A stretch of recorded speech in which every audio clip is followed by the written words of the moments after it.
And we're coming to you live from the Built Ford Tough Studio. Boomer Esiason, Greg Giannotti. It's Boomer and Gio on the Fan. Simulcast across the country on CBS Sports Network.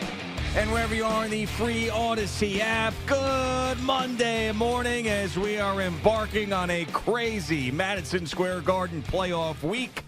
Every other day, we've got a Knicks or Rangers game, and it started last night, or yesterday afternoon, rather, with the Rangers and the Hurricanes as the Rangers get out to a big start, hold off the Hurricanes. Mika Zibanejad, just amazing in the first period. Could have had three opportunities, or had another opportunity for a goal, rather. Ends up passing the puck away in an odd choice, but doesn't matter. They go up 1-0 on the Carolina Hurricanes and get this thing started on the right foot. And tonight we get game one, Knicks and Pacers, to see if the Knicks can advance one round further than last year and get to the conference finals. Good morning, Boomer. How are you? Yeah, good morning, G. I'm doing great, man. I'm happy after yesterday's win against the Hurricanes. I will say that this series is going to be amazing. I mean, it's going to be fast. It's going to be furious. And, you know, the Rangers played great yesterday. Vinny Trocheck, a former Hurricane himself, played great. Spitting out blood. Exactly. I mean, and, you know, there's a lot of high sticking, a lot of hitting. I mean, it was intense. It's exactly what we would expect from these two teams who don't like each other.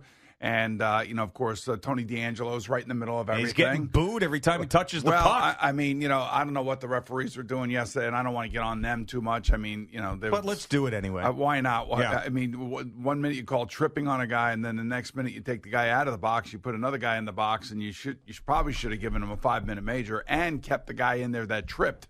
But they didn't do that, but it doesn't matter. They won the game. That's all that really matters. The high stick that had the blood that Trocheck's spitting out did not get called either, and he's looking at the official. Right. What's going on Peter here? Laviolette was losing his mind yesterday, and rightfully so. Rightfully so. Should have, but the team won, and, you know, what you can see here is that, you know, it is going to be up and down. It's going to be fast, and, you know, the Rangers took game one. I think this series is probably going to go the full 7 games. There's just too many good players on the ice for both teams, and it's going to be excruciating at times, like it was yesterday at the end of the game when Vinny Trocheck takes the penalty, and then it's a 6-on-4. They end up scoring, and it becomes like a free for all out there, and that's what the Rangers got to try to stay away from. But anyway, man, what a game! What a game! And what a 72 hours for our show. I was thinking about this the other day. You know, I've been here for 18 years, and I don't ever remember a weekend where all of us had so many things going on, whether it be the Boomer and Gio Live 3 with Cheese over there at the White Eagle Hall. Yep. You know, and then, of course, you going to go see Dua Lipa on Saturday Night Live, and then, of course, me having the 40-mile bike tour yesterday. I mean, it was nonstop. It was. I mean, I was thinking last night as I was getting ready to go to bed and start this week, and like everything was over. I was like, it didn't even. It happened so quick, and so much stuff happened. It almost felt like it didn't happen. Like I was like, wait a second, I'm just going right back to work. I remembered finishing the show on Friday, and now we're here, just like that. One thing I can attest to. Going over the Verrazano Bridge did happen. Yeah. that I do know. And I just want to real quickly say thank you to all of our riders on Team Boomer. We had a great turnout yesterday morning. Weather wasn't great early on, but, you know, you got through it and then it started raining towards the end a little bit. And I want to say thank you to Dunkin' Donuts. They showed up. They made sure all of our riders had hot coffee in the morning if they wanted and everything. Dunkin' coming through. They came through, yeah. So it was a great day, and certainly one that is very fulfilling. And then, of course, Pier 76 over in Staten Island, where we had our beer and pizza party. Yeah. We here. Oh, yeah. So you want to do that now? No, we'll do it later. We'll do that later. I just wanted to say thank you. It's the first thing I want to say because it's on the top of my mind. Right, I got it. But we do have a zoo update and all of that stuff we'll get to a little bit later. By the way, he showed up, man. He did He show did a up. show that night. Yeah. 12 a.m. to 4 a.m. and at 7 a.m. he's standing out there. I'm like, Jesus! He showed up. He raised his money. Right. And I'm very appreciative and very proud of him. All right, good, because I didn't know what your take was going to be on how the rest of the. I don't know how the rest. I have no idea. You don't know. I passed him on his bike, and I'm like, this ain't going to be good.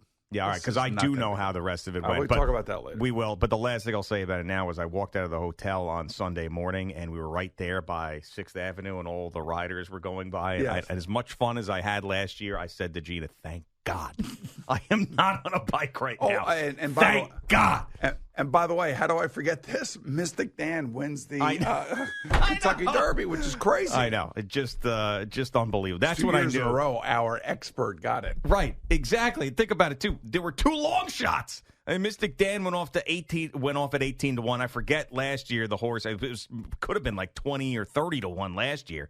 That's like 2 horses, big long shots out of 40 horses in the last 2 years he's been able to pick that have won. And, of course, this is a 3-way photo finish, and I'm screaming watching this. Hang on. And he did, and I won a nice chunk of change, and I talked to him on the phone, our horse expert on the phone right after that. Yes. And he was absolutely thrilled and flexing his muscles as he should be.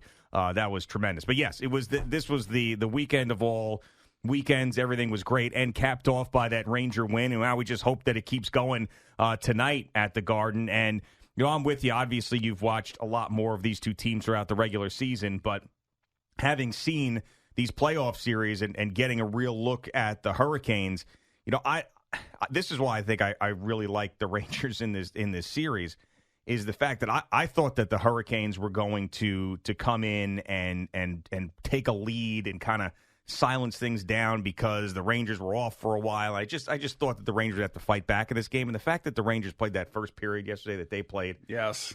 I didn't think that one of these teams was going to dominate in that way in a period. The Rangers should have been up 4-0 after that first period in the way that they played.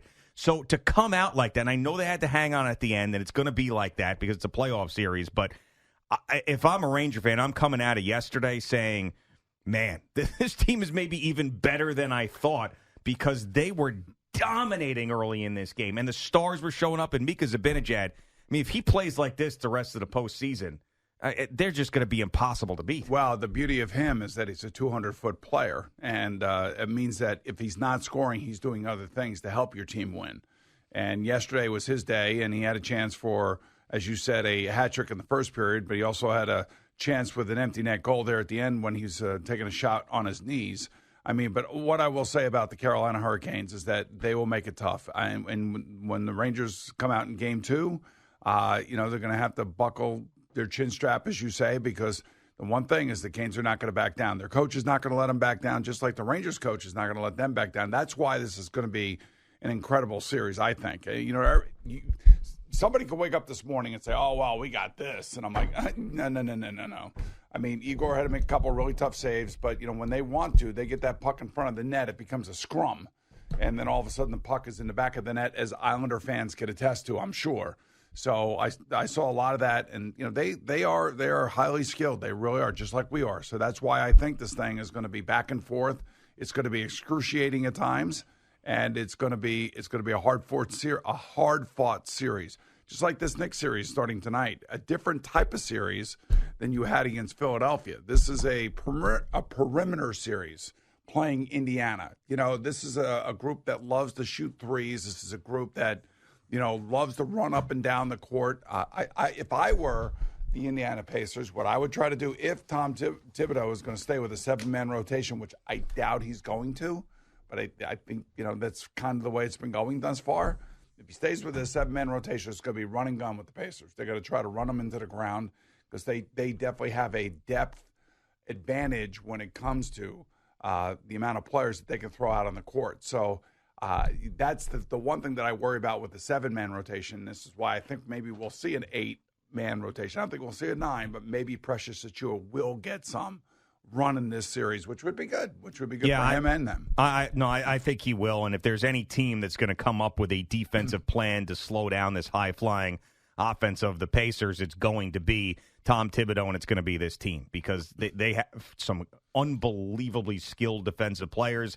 The Knicks, they've shown it the entire year, and that's why I'm more confident than ever in the Knicks in this series is their ability to defend. And I just think it's going to get frustrating for the Pacers. They're not going to get the same types of open looks.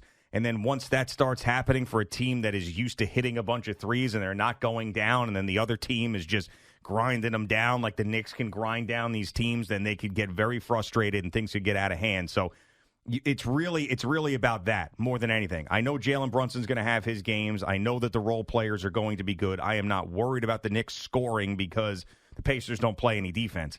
And that's where the series will be won on the other end, because the Pacers will not and have not seen anything like the Knicks defense over the course of a 7-game series, night in, night out, night in, night out, because that's not the way the NBA is. You might get a good defensive team one night, and then you don't see another one for a month.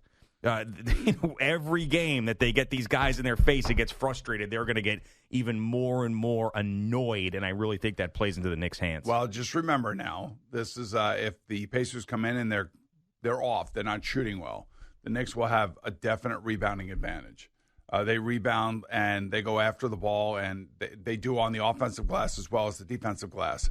And when you take a look at the amount of points that the Pacers are averaging through the playoffs right now, I think it's about 113 compared to the Knicks' 109. But you're right. I think the big difference is it really comes down to defense. And everybody says it. It's a cliche at this time of the year that defense does win championship. And this is where you're going to find out whether or not that's going to be the case.